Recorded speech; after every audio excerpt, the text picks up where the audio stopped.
بالله من الشيطان الرجيم بسم الله الرحمن الرحيم ربنا لا تزغ قلوبنا بعد إذ هديتنا وهب لنا من لدنك رحمة إنك أنت الوهاب صدق الله مولانا العظيم واجب الاحترام حضرات علماء کرام، قابل قدر بزرگوں اور نوجوان ساتھیوں، اللہ تبارک و تعالی نے اپنے فضل و کرم سے اور اپنی مشیت سے ہم سب کو زندگی عطا فرمائی، اور اس زندگی کے اندر اللہ تعالیٰ نے ہم سب کو ایمان کی دولت سے مالا مال فرمایا۔ اس میں ہماری کسی محنت، ہماری کسی دوڑ دھوپ کا کوئی دخل نہیں ہے، یہ محض اللہ تبارک و تعالیٰ کا فضل اور اس کی توفیق سے ہوا ہے۔ اللہ نے ہم کو زندگی عطا فرمائی، انسان بنایا۔ بظاہر انسان دو چیزوں کا مجموعہ ہے،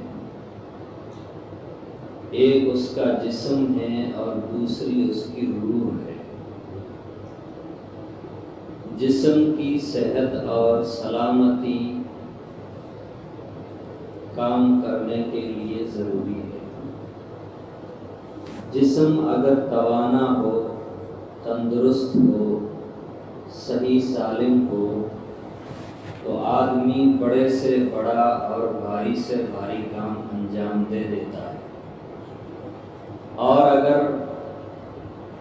جسم مریض ہو گیا، آدمی بیمار ہو گیا، چارپائی کا شکار ہو گیا، سوار ہو گیا، وہ اپنے ہاتھ سے پانی اٹھا کر کے خود بھی نہیں پی سکتا ہے۔ اپنے پانی پینے میں، کھانا کھانے میں اور زندگی کی دوسری ضروریات کے پورا کرنے میں وہ دوسروں کا محتاج ہو جاتا ہے۔ جسم کی تندرستی اور اس کی صحت جس طرح بزرگوں ضروری ہے، اس سے زیادہ یہ بات ضروری ہے کہ ہماری روح تندرست ہو، ہماری روح توانا اور مضبوط ہو۔ یہ جسم دنیا کی زندگی تک کام دے گا، قبر میں اتارنے کے بعد چند دنوں کے بعد گوشت گل جائے گا، چند مہینوں کے بعد، سالوں کے بعد ہڈیاں بھی بکھر جائے گی، ریزہ ریزہ ہو جائے گی۔ لیکن اللہ تعالیٰ نے ہم کو جو یہ روح عطا فرمائی ہے، اسی روح کو اللہ تعالیٰ میدان محشر میں بلائیں گے اور جمع کریں گے۔ تو جسم کے مقابلے میں روح کا پاور زیادہ ہے، روح کی اہمیت زیادہ ہے۔ ہم جس طرح جسم کی صحت کا خیال رکھتے ہیں، روح کی صحت کا خیال رکھنا اس سے بھی بہت زیادہ ضروری ہے، ضروری نہیں بلکہ فرض ہے۔ روح توانا ہوتی ہے، روح مضبوط ہوتی ہے تو انسان سیدھے راستے کے اوپر چلتا ہے۔ جسم مضبوط ہوتا ہے، جسم توانا ہوتا ہے اور روح کمزور ہوتی ہے تو وہ جسم فوراً گناہ کے کاموں کی طرف دوڑتا ہے، برائی کی طرف دوڑتا ہے، زنا کی طرف، بدکاری کی طرف دوڑتا ہے، چوری کی طرف دوڑتا ہے، اور دوسرے برے کام جن کا تعلق جسم سے ہے۔ جسم کی توانائی ہو اور روح مضبوط نہ ہو تو یہ سارے برے کام اور یہ سارے برے اعمال انجام پاتے ہیں۔ اور اگر جسم کمزور ہے لیکن روح کا پاور مضبوط ہے، ایمانی قوت، ایمانی طاقت مضبوط ہے، تو وہ بندہ بدن کے اور جسم کے کمزوری کے باوجود بڑے بڑے نیک اعمال انجام دیتا ہے، بڑے بڑے نیک کام انجام دینے والا بن جاتا ہے۔ ہمارا جسم بیمار ہو تو ہم دنیا کے ڈاکٹروں کے پاس دوڑتے ہیں، بخار ہو جائے عام ڈاکٹر، عام معالج کے پاس میں چلے جاتے ہیں، آپریشن کی ضرورت ہو تو اس سے بڑے ڈاکٹر کے پاس جاتے ہیں، کینسر کا مرض ہو جائے یا اور کوئی بڑی بیماری ہو جائے تو دنیا کے مشہور ہاسپٹل اور دنیا کے مشہور ڈاکٹروں کا ہم چکر کاٹتے ہیں، اور لاکھوں نہیں، اللہ جن کو وسعت دیتا ہے وہ کروڑوں روپے اس علاج کے لیے خرچ کرتے ہیں۔ کیوں خرچ کرتے ہیں؟ صرف اس لیے خرچ کرتے ہیں کہ ہمارا یہ جسم تندرست ہو جائے، اس کے اندر جو بیماری ہے یہ بیماری کسی طرح جسم کے اندر سے نکل جائے اور اس کا علاج ہو جائے۔ اصل شفا دینے والی ذات تو اللہ کی ذات ہے، یہ ہم مسلمانوں کا ایمان اور یقین ہے، لیکن اسباب کے طور پر ہم دنیا کے اندر ڈاکٹروں کے پاس، معالجوں کے پاس، جیسا ڈاکٹر ہوتا ہے، جیسی بیماری ہوتی ہے اسی اعتبار سے ہم ان کا چکر کاٹتے ہیں، اور وہ جو احتیاط بتاتے ہیں، جو علاج بتاتے ہیں، جو تدبیر بتاتے ہیں، ہم خود بھی، مریض خود بھی اس کے اوپر عمل کرتا ہے، اور اگر مریض اس کے اندر سستی کرے، غفلت اور کوتاہی سے کام لے تو اس کی اولاد، اس کے رشتہ دار وقت وقت کے اوپر اس کی نگرانی کرتے ہیں، اور نگرانی کر کے اس کے علاج کا، اس کی دوا کا پورا خیال رکھتے ہیں۔ بزرگوں، اسی طرح ہمارا روح کا بھی حال ہے۔ روح کے اندر جسم کی بیماریوں سے بھی زیادہ بڑی بڑی بیماریاں ہیں۔ جسم بیمار ہو، آدمی کا اپنا نقصان ہوتا ہے، آدمی کے اپنے ایک جسم کا نقصان ہوتا ہے۔ روح اگر بیمار ہو جائے تو اس کی بیماری، اس کی خرابی متعدی ہوتی ہے، اور وہ بیماری پھیلتے پھیلتے پورے معاشرے کو خراب کر دیتی ہے۔ پہلے گھر خراب ہوتا ہے، پھر اس سے آگے بڑھ کر کے دوسرا گھر، تیسرا گھر، ہوتے ہوتے پورا محلہ، پوری بستی، پورا سماج اور پورا معاشرہ اس کی چپیٹ میں آ جاتا ہے، اور اس کے چپیٹ میں آنے کے بعد میں سب جگہ وہ روح کی بیماریاں پھیلنا شروع ہو جاتی ہیں۔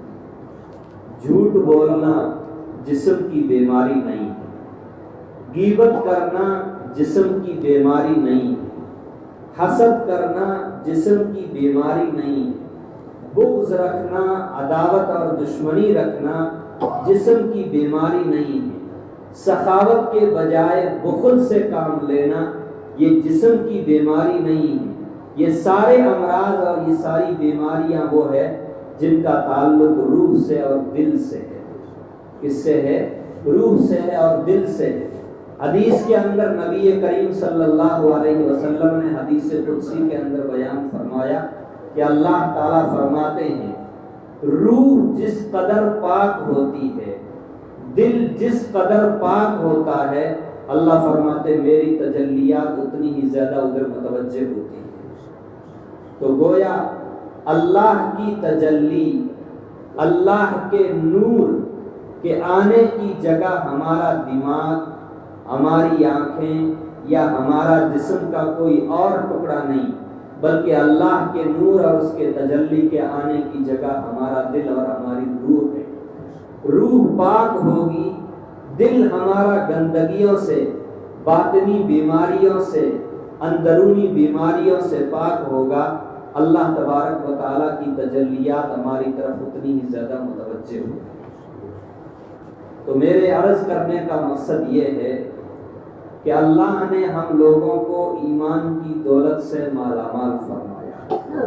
ہم ظاہری بیماریوں کو سمجھنے کی کوشش کرتے ہیں، اس کے علاج کی بھی کوشش کرتے ہیں، لیکن باطنی جو بیماریاں ہیں نہ تو ہم ان کو سمجھنے کی کوشش کرتے ہیں اور نہ ان کا علاج کرنے کی کوشش کرتے ہیں، الا من رحم اللہ، الا ماشاء اللہ۔ کوئی بندہ ہوتا ہے اللہ جس کو توفیق دے دے تو وہ اپنی روحانی بیماریوں کے علاج کروانے کی کوشش کرتا ہے۔ اب اس کا علاج کیسے ہوتا ہے؟ دیکھو، ہم نیک اعمال کرتے ہیں، اللہ تبارک و تعالیٰ اس کے اوپر اجر و ثواب عطا فرماتے ہیں۔ ہم قرآن کی تلاوت کریں، نماز پڑھیں، ذکر و اذکار کریں، تسبیحات کی پابندی کریں، اور جو دوسرے دینی اعمال اور دینی کام ہیں ہم ان کو انجام دیں گے تو اللہ تبارک و تعالیٰ کی طرف سے ہم کو اس کے اوپر اجر و ثواب عطا کیا جائے گا۔ اللہ نے کچھ اعمال کے کرنے کا حکم دیا ہے اور کچھ کاموں سے اللہ تبارک و تعالیٰ نے، اللہ کے رسول صلی اللہ علیہ وسلم نے ہم کو منع فرمایا۔ عام دنوں کے اندر اعمال انجام دیے جائیں، اللہ کے یہاں ان کا عام بھاؤ ہے، عام قیمت لگتی ہے، لیکن اللہ تعالیٰ نے حضرت نبی کریم صلی اللہ علیہ وسلم کی ذات کی طفیل اور آپ کے دعاؤں کی برکت سے سال میں کچھ گھڑیاں، کچھ دن، کچھ راتیں اور کچھ مہینے ایسے رکھے ہیں کہ ان گھڑیوں میں، ان دنوں میں، ان راتوں میں اور ان مہینوں میں نیک اعمال کو انجام دیا جائے تو اللہ تبارک و تعالیٰ اس کا ثواب بہت زیادہ بڑھا دیتے ہیں۔ دنوں کا سردار جمعے کا دن، ہم اور آپ روزانہ سنتے ہیں سید الایام یوم الجمعہ، دنوں کا سردار کون ہے؟ جمعے کا دن ہے۔ جمعے کا دن، اس دن کچھ خاص اعمال کیے جاتے ہیں، اس میں کچھ گھڑیاں ایسی ہوتی ہے جس میں دعائیں قبول ہوتی ہے۔ جمعے کے دن ہم جمعے کی نماز کی ادائیگی کے لیے غسل کریں اور عام دنوں کے اندر ہم غسل کریں، دونوں دنوں کے غسل کے ثواب میں فرق ہو جائے گا۔ تو دنوں کا سردار جمعے کا دن ہے، مہینوں کا سردار رمضان المبارک کا مہینہ ہے۔ پھر سال میں اور مواقع بھی آتے ہیں، حج کا مہینہ آتا ہے ذی الحج، شروع کے 9 دنوں میں، 8 دنوں میں اگر ایک دن کا روزہ رکھا جائے اللہ تعالیٰ 1 سال کے گناہ معاف فرما دیتے ہیں۔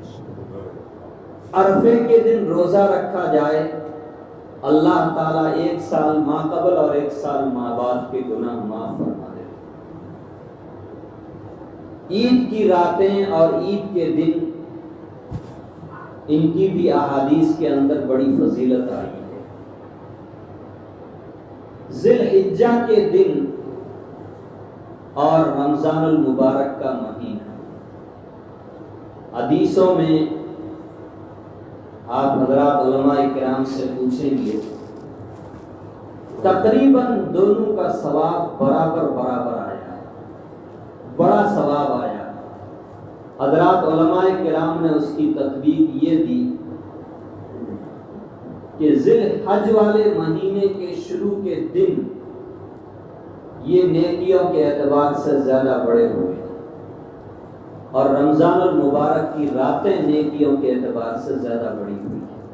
روزے کا اپنا عمل اپنی جگہ ہے، لیکن نفل عبادتوں کے اعتبار سے، تسبیحات کے اعتبار سے، قرآن کی تلاوت کے اعتبار سے ذی الحج کے ایام دن ان کا ثواب زیادہ ہے اور رمضان المبارک کی راتوں کے اندر عبادت کرنے کا ثواب اور لطف کچھ اور ہی ہوتا ہے۔ اسی لیے حدیثوں میں من قام رمضان ایمانا واحتسابا، من قام لیلۃ القدر ایمانا واحتسابا۔ حدیث میں کسی جگہ اس طرح نہیں آیا ہے من قام یوم رمضان، جو شخص رمضان کے دنوں میں کھڑا ہوا ہو، حدیث میں اس طرح کا کوئی لفظ نہیں، قیام کا لفظ ہے، کھڑے ہونے کا لفظ ہے، اور عام طور سے شریعت کی اصطلاح میں قیام کا لفظ جب بھی بولا جاتا ہے تو اس سے رات کا قیام اور رات کی عبادت مراد ہوتی ہے۔ تو اللہ نے ہم لوگوں کو اپنے فضل و کرم سے یہ مبارک مہینہ عطا فرمایا تھا، جس کی آج بالکل آخری تراویح مکمل ہو چکی ہے۔ اللہ جانے اگلے سال یہ گھڑیاں ہم کو نصیب ہوگی یا نصیب نہیں ہوگی۔ ہم نے اس میں کیا اعمال کیے؟ سب سے بڑا کام روزہ تھا، ہم نے روزہ رکھنے کی کوشش کی، تراویح کی نماز پڑھی، تہجد کی نماز پڑھی، اشراق کی نماز پڑھی، اوابین کی نمازیں پڑھی، فرائض کی تو پابندی کی، لیکن ان کے ساتھ ساتھ ان نفل نمازوں کی بھی ہم نے پابندی کی۔ قرآن کریم کی تلاوت اللہ کے کچھ بندوں نے اتنی مقدار میں کی کہ پورے سال میں بھی بسا اوقات اتنی تلاوت نہیں ہوتی۔ صدقات و خیرات تو خیر اس مہینے کے اندر نکالے ہی جاتے ہیں، دعاؤں کا اہتمام اور دعاؤں کے اندر رونا بلبلانا رمضان المبارک کے اندر جتنا ہوتا ہے شاید پورے سال کبھی نہیں ہوتا ہے۔ یہ سب کیوں ہے؟ اللہ نے اس مہینے کا نظام ایسا بنایا ہے کہ اس مہینے میں مسلمان کا دل نیکیوں کی طرف کھینچا جاتا ہے، نیک اعمال کی طرف کھینچا جاتا ہے، اور حدیث کے اندر اس کا نظام بتلا دیا گیا کہ مسلمان کے دل کی کیفیت یہ مہینہ جیسے ہی شروع ہوگا آٹومیٹک بدلنی شروع ہو جائے گی۔ کیوں؟ فتحت ابواب الجنت، جنت کے دروازے کھول دیے گئے، جہنم کے دروازے بند کر دیے گئے، شیاطین کو جکڑ کر کے اللہ نے سمندر کے اندر ڈال دیا، اور کل شام میں وہ سب کھل جائیں گے۔ اور کل شام میں اللہ کرے کہ عشاء میں اتنی جماعت ہو، لیکن عام مساجد میں آپ جا کر کے دیکھیں گے تراویح میں جتنی جماعت ہوتی ہے کل عشاء کی نماز میں اتنی جماعت آپ کو نہیں ملے گی۔ کیوں؟ ادھر شوال کا چاند نظر آئے گا، شیطان کھل جائیں گے۔ رمضان کا چاند نظر آیا تھا، ہمارے سب سے بڑے دشمن کو اللہ نے اپنی قدرت سے باندھ کر کے سمندر کے اندر ڈال دیا۔ اس کے وساوس اور اس کے اثرات کارگر تھے، لیکن وہ خود اب آ کر کے انجیکشن نہیں لگا سکتا برائی کا، برے کاموں کے کرنے کا۔ اس لیے ایسی لو کے اندر بھی اللہ کے بندوں نے 14.5 گھنٹے کا روزہ رکھا، 1.5 گھنٹے کی تراویح پڑھی، 2.5 گھنٹے کی نماز تہجد پڑھی۔ روزے کا عمل، قرآن کا عمل، صدقات کا عمل، نوافل کا عمل، اور اس کے بعد اخیر عشرہ آتے آتے تو ایسا لگتا ہے کہ مسلمان سارے بخشے بخشائے، مسلمان سارے کیا ہیں؟ بخشے بخشائے۔ اور اللہ نے نبی علیہ السلام نے فرمایا بھی پہلا عشرہ رحمت کا ہے، دوسرا عشرہ مغفرت کا ہے۔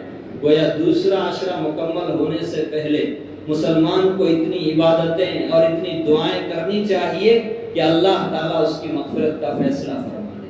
اور یہ اخیر عشرہ تو جہنم سے چھٹکارے کا تھا، اور اس اخیر عشرے کے اندر اللہ تعالیٰ جتنے مسلمانوں کو جہنم سے چھٹکارا عطا فرمائیں گے، کل عید کی رات میں ان 10 راتوں کے برابر اللہ اتنے اور مسلمانوں کو جہنم سے چھٹکارا عطا فرمائیں گے۔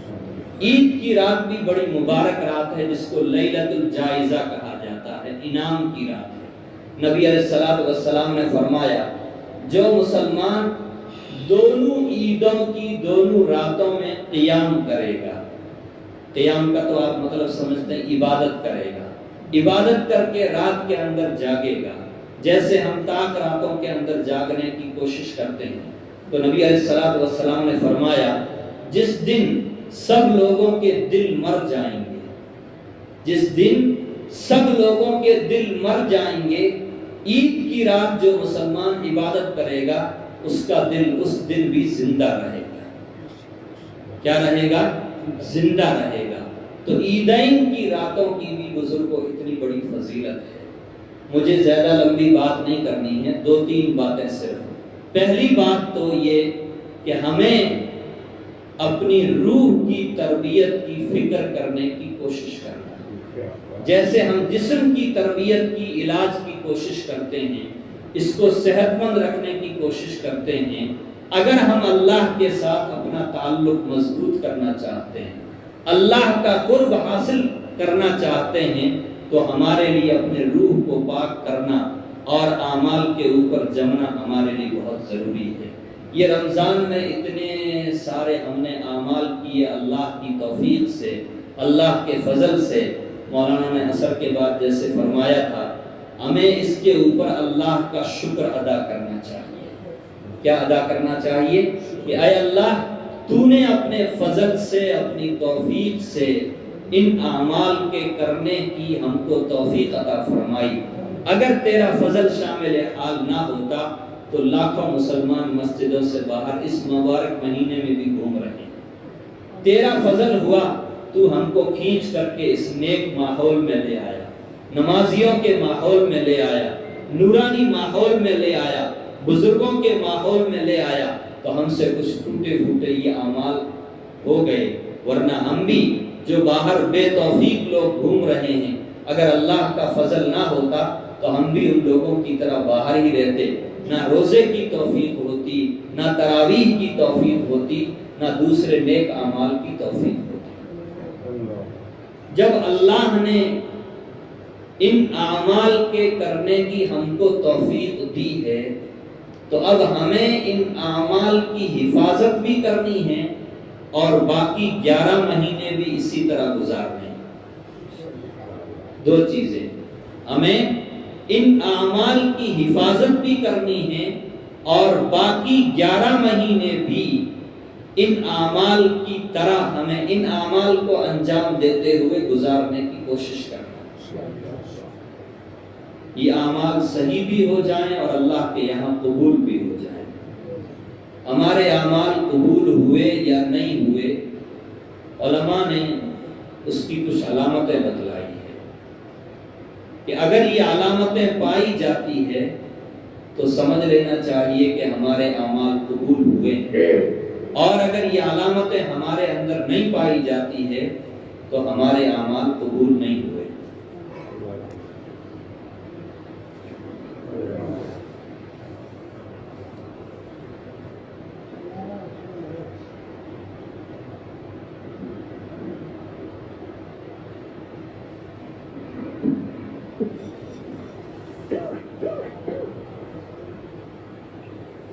سب سے پہلی علامت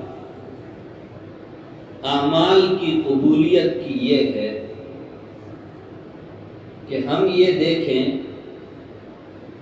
ہمارا یہ عمل سنت اور شریعت کے مطابق ہے یا نہیں ہے۔ اس کے مطابق سنت اور شریعت کے مطابق ہے یا نہیں۔ دوسرے اعمال کو چھوڑو، میں ایک بڑی مثال دیتا ہوں۔ ہم نماز پڑھتے ہیں، نماز میں تکبیر تحریمہ فرض ہے، قیام فرض ہے، قرات فرض ہے، رکوع فرض ہے، سجدہ فرض ہے، قعدۂ اخیرہ فرض ہے، پھر اس کے بعد واجبات ہیں، واجبات کے بعد پھر سنن ہیں۔ ہم نماز پڑھ رہے ہیں، ہم نے ہاتھ اوپر کیے اور بغیر تکبیر تحریمہ کہے ہاتھ باندھ لیے، علماء سے آپ پوچھیں گے تو وہ مسئلہ بتائیں گے کہ آپ کی نماز صحیح نہیں ہے۔ صرف آپ نے کیا نہیں کہا؟ اللہ اکبر نہیں کہا، ہاتھ اوپر کر کے یوں ہاتھ باندھ لیے، آپ نے سبحانک اللہ بھی پڑھ لی، الحمد شریف بھی پڑھ لیا، اس کے بعد میں سورت بھی ملا لی، لمبا رکوع بھی کیا، اچھی طرح سجدہ اطمینان کے ساتھ کیا، سارے ارکان اطمینان کے ساتھ تعدیل کے ساتھ کیے، لیکن تکبیر تحریمہ اگر ہم نے نہیں کہی ہے تو علماء مسئلہ یہ بتوائیں گے، فتویٰ یہ دیں گے کہ آپ کی نماز نہیں ہوئی ہے، دوبارہ پڑھنی پڑے گی۔ کیوں؟ یہ نماز سنت طریقے کے بالکل خلاف ہے. سنت طریقے کے بالکل کیا ہے؟ خلاف ہے. بہت سے لوگ الحمدللہ مسجدوں میں آتے ہیں لیکن پہلے ان کی زندگی اسی طرح گزر گئی. اب آتے ہیں شرما شرمی میں قرآن سیکھتے نہیں، الحمد شریف سیکھتے نہیں، سورتیں یاد نہیں کرتے ہیں، تو آتے ہیں جماعت کے ساتھ مل کر کے دیکھا دیکھی فرض پڑھ لیتے ہیں، پھر دیکھا دیکھی سنت پڑھ لیتے ہیں اور اس کے بعد میں دوسرے نمازیوں کے ساتھ باہر نکل جاتے ہیں، لیکن ان کی وہ نماز صحیح نہیں. کیوں نہیں؟ بہت بڑا رکن مسجد میں آ کر کے انجام دینے کی انہوں نے کوشش کی، لیکن اس کا جو طریقہ ہے شریعت کے اندر، اس طریقے کے اعتبار سے اس کی وہ نماز درست نہیں ہے. تو یہ نماز بظاہر نماز ہے لیکن یہ نماز اللہ کے یہاں قبول نہیں ہوگی. یہ تمام نیک اعمال کے قبول ہونے کی ظاہری کسوٹی ہے، ظاہری ترازو ہے. آپ اپنے ہر عمل کو یہاں لا کر کے تول لو کہ میں نے یہ عمل کیا ہے، یہ میرا عمل سنت اور شریعت کے مطابق ہے یا نہیں. اگر سنت اور شریعت کے مطابق ہے تو اللہ کے یہاں قبول ہوگا، اور اگر سنت اور شریعت کے مطابق نہیں ہے تو اللہ کے یہاں قبول نہیں ہوگا. یہ پہلی علامت جو ظاہری کسوٹی ہے. دوسری علامت جو باطنی کسوٹی ہے، اعمال کے پرکھنے کی باطنی کسوٹی ہے کہ ہمارے اعمال قبول ہوئے ہیں کہ نہیں ہوئے ہیں. وہ باطنی کسوٹی کیا ہے؟ ہمارے عمل کے اندر اخلاص نیت ہے یا اخلاص نیت نہیں ہے. اخلاص نیت کا مطلب یہ ہوا کہ ہمارا یہ عمل اللہ کو راضی کرنے کے لیے ہے یا ماں باپ کو راضی کرنے کے لیے ہے، استاد صاحب کو راضی کرنے کے لیے ہے، بستی کے لوگوں کو دکھانے کے لیے ہے، بزرگوں کو دکھانے کے لیے ہے. یہ ہمارا عمل کس نیت سے انجام دیا گیا ہے. اگر اللہ کی رضا کے لیے ہے، اللہ کو راضی کرنے کے لیے، اللہ کو خوش کرنے کے لیے ہے، ہمارا دل گواہی دیتا کہ ہاں میں نے جو عمل کیا یہ میں نے اللہ کو راضی کرنے کے لیے کیا. دل سب سے بڑا مفتی ہے. دل کیا ہے؟ سب سے بڑا مفتی ہے. وہ خود فیصلہ کر دیتا ہے کہ میں نے جو یہ عمل کیا ہے یہ اللہ کی رضا کے لیے تھا یا لوگوں کی دیکھا دیکھی کے لیے یا کسی اور نیت سے میں نے یہ عمل انجام دیا. اگر دل آپ کا ساتھ دے رہا ہے، گواہی دے رہا ہے کہ ہمارا یہ عمل اللہ کو راضی کرنے کے لیے تھا، تو یہ باطنی کسوٹی اور دوسری علامت ہے ہمارے اعمال کے قبول ہونے کی. اس کی ہمارے اعمال کے قبول ہونے کی. تیسری علامت، جو بھی نیک کام کیا جائے. کسی ساتھی کو نیند آئے تو تھوڑا. تیسری علامت یہ ہے کہ جو بھی عمل کیا جائے، ایک اصطلاح ہے احسان، صفت احسان کے ساتھ اس عمل کو انجام دیا جائے. صوفیہ جو عمل کرتے ہیں، بزرگان دین جو خانقاہی نظام چلاتے ہیں، اس کو بھی اصطلاح کے اندر احسان اور سلوک کہا جاتا ہے. نتیجے کے طور پر بات وہیں پہنچے گی. حدیث جبرائیل ہے، اس میں حضرت جبرائیل علیہ السلام نے حضرت نبی کریم صلی اللہ علیہ وسلم سے بہت سارے سوالات کیے ہیں. ان سوالات میں سے ایک سوال یہ تھا، مل احسان، احسان کیا ہے؟ تو اس کا جواب دیا گیا، ان تعبد اللہ کأنک تراہ. تو صفت احسان کے ساتھ عمل کو انجام دیا جائے، اس کا طریقہ یہ ہے کہ ہم کوئی بھی نیک کام اس طرح کریں، اس انداز اور اس کیفیت کے ساتھ اس کام کو کریں کہ ہم اللہ کو دیکھ رہے ہیں. ہم اللہ کو کیا کر رہے ہیں؟ دیکھ رہے ہیں.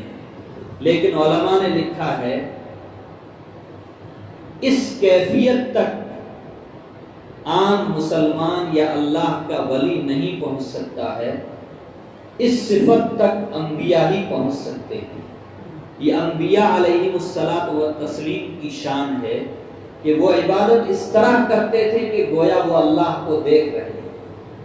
تو ہماری صفت احسان کی کیا تعریف ہوگی؟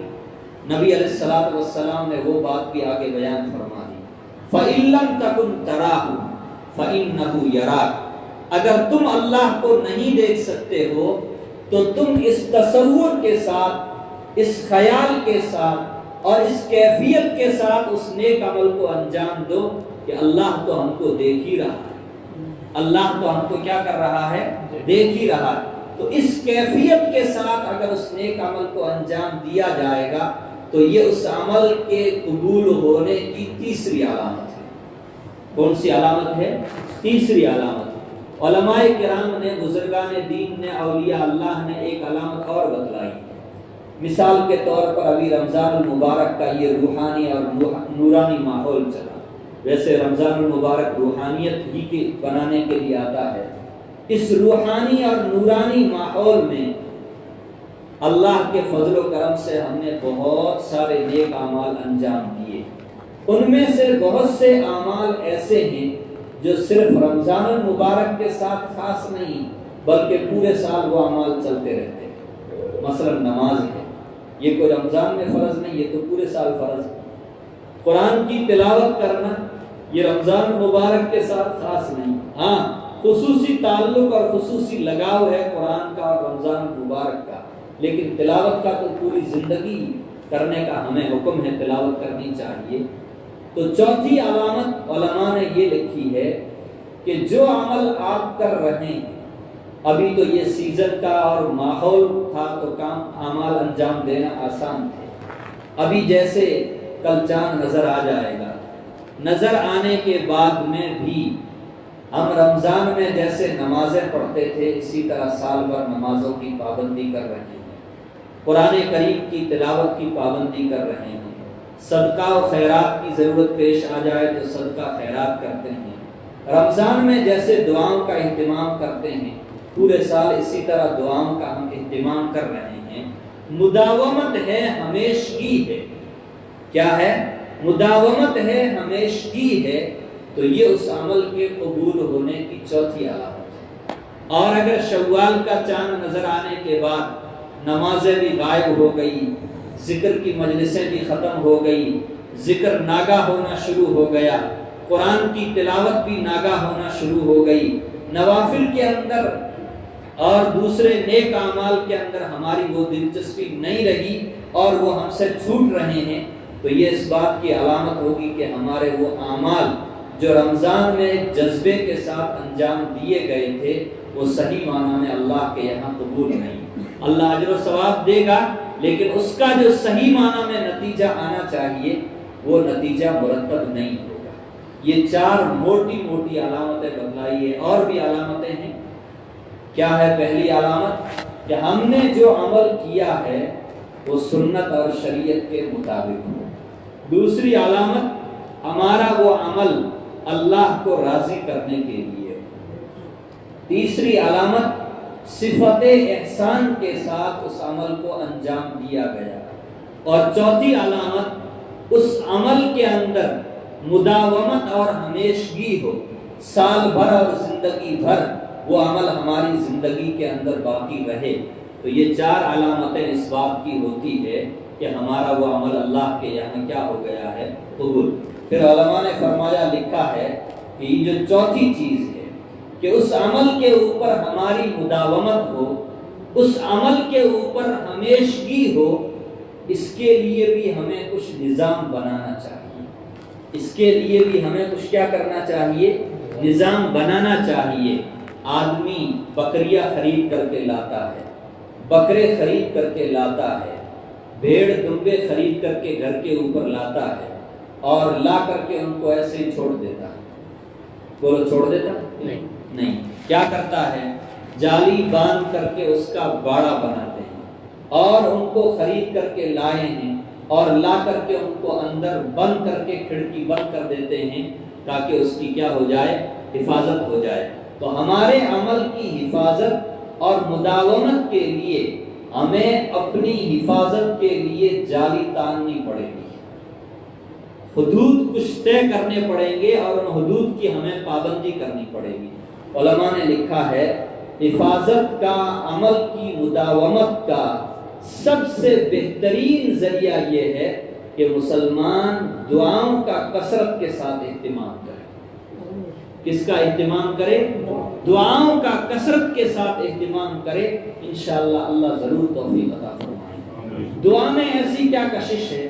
دیکھو دعا میں دو چیزیں، دعا کرنے کی وجہ سے ایک تو آدمی کا دل ہمیشہ نرم رہتا ہے اور اللہ کی طرف متوجہ رہتا ہے، اور جو آدمی جتنی زیادہ دعا کرتا ہے اس کی طبیعت میں اتنی ہی زیادہ تواضع اور عاجزی آتی ہے، اور جس آدمی کی طبیعت میں تواضع اور عاجزی ہوگی نیک اعمال کی طرف وہ اتنا ہی زیادہ بڑھنا شروع ہوگا۔ جس آدمی کی طبیعت میں انسانوں کے ساتھ تکبر آئے گا، ہوتے ہوتے اس کی طبیعت میں اللہ کی ذات کے ساتھ بھی تکبر آنا شروع ہو جائے گا۔ شیطان ایسے وساوس اس کی طبیعت کے اندر ڈالنا شروع کر دیتا ہے۔ تو پہلی چیز یہ ہے کہ دعاؤں کا کثرت کے ساتھ میں اہتمام کیا جائے مداومت کے لیے۔ دوسری چیز یہ ہے فرائض کا خاص طور سے مکمل اہتمام۔ فرائض میں کبھی ناغہ نہیں ہونا چاہیے، نوافل میں ناغہ ہو جائے ہو سکتا ہے، لیکن فرائض کے اندر کبھی ناغہ بالکل نہیں ہونا چاہیے۔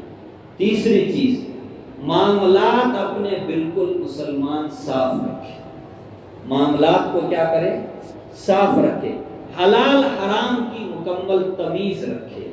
چوتھی چیز اپنی اچھی عادت اور اپنے اخلاق کو اچھا بنانے کی کوشش کرے، اپنے اخلاق کو اپنی عادتوں کو کیا بنانے کی کوشش کرے؟ اچھا بنانے کی۔ اب عادات اور اخلاق اچھے کون سے ہیں؟ آپ بزرگوں کی صحبت میں آئیں گے تو انشاءاللہ پتہ چلے گا کہ کون سی عادتیں اچھی ہوتی ہے، کون سے اخلاق اچھے ہوتے ہیں، کون سی عادتیں بری ہوتی ہیں اور کون سے اخلاق برے ہوتے ہیں۔ تو اچھی عادتیں اپنے اندر پیدا کرنے کی کوشش کریں، اور اس کے ساتھ ساتھ گناہوں سے بچنے کی مکمل کوشش کریں۔ آنکھ کا گناہ، زبان کا گناہ سب سے بڑا گناہ ہے۔ یہ آنکھ اور زبان گناہوں کے سب سے بڑے ذرائع بھی ہیں اور نیکی کے بھی سب سے بڑے ذرائع ہیں۔ آدمی نیکی کی طرف جاتا ہے تو آنکھیں اور زبان اس کے لیے سب سے زیادہ معاون بنتی ہے، اور برائی کی طرف جاتا ہے تو آنکھوں ہی سے سب سے زیادہ گناہ ہوتے ہیں یا زبان سے سب سے زیادہ گناہ ہوتے ہیں۔ حدیث کے الفاظ بھی ہیں اور بزرگوں نے تو اس چیز کے اوپر بہت لکھا ہے کہ جس آدمی نے اپنی زبان پر کنٹرول کر لیا، کس پر کنٹرول کر لیا؟ زبان پر، وہ زندگی میں کبھی لغزش نہیں کھائے گا، کبھی خطا نہیں کھائے گا۔ قلما سلم مکثار، جو آدمی زیادہ بولتا ہے وہ بہت کم محفوظ رہتا ہے۔ زبان چھوٹی سی ہے لیکن اس کے گناہ اور اس کا بوجھ بہت بڑا ہے، اس کے گناہ اور اس کا بوجھ بہت کیا ہے؟ بڑا ہے۔ اس لیے گناہوں سے بچنے کی مکمل کوشش کی جائے، اس کا مکمل اہتمام کرنا چاہیے۔ تو رمضان المبارک کا مہینہ آج اس کی آخری تراویح ہو گئی۔ رمضان کی فضیلتیں، روزے کی فضیلت، تراویح کی فضیلت اور دوسرے نیک اعمال کی فضیلت ہم نے اور آپ نے رمضان بھر سنی ہے، اور اللہ نے جو توفیق دی تو ہم نے اس کے اوپر عمل بھی کیا۔ آج جو بات آپ کے سامنے رکھی گئی ہے اس کے اندر یہ دو تین موٹی موٹی باتیں۔ پہلی چیز تو یہ کہ ہم اپنی روحانی زندگی کو بنانے کی بھی پوری کوشش رکھیں۔ روحانی، یہاں الحمدللہ کئی سالوں سے خانقاہ کا نظام چلتا ہے۔ اس سال مولانا جمال الدین صاحب یہاں ہیں، کافی ساتھی یہاں اعتکاف کے اندر ہیں۔ بہت سارے معمولات ہوتے ہیں، ذکر اذکار کی پابندی، تلاوت کی پابندی، تہجد کی پابندی، نوافل کی پابندی، دوسرے اور دیگر اعمال اور تعلیم کی پابندی ہو جاتی ہے۔